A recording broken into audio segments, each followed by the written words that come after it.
gül tek solarmış, nizamlayıp saçlarını yolarmış.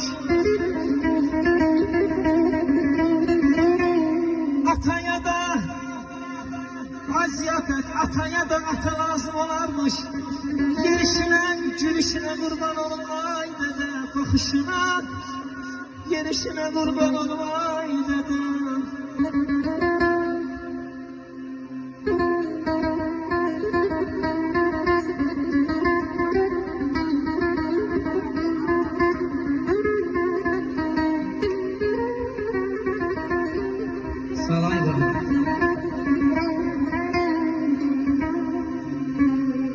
Senin varlığından yaranmışam ben, ezelden xilqətim olmuşsan ana, qayğı keş canına qurbanım anam.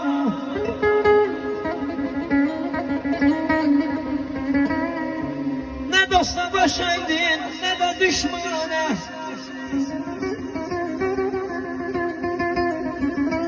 ne dosta başaydın, neden düşmanı, o yalan yüreğine kurbanım ana, qayğı keş canına qurbanım anam.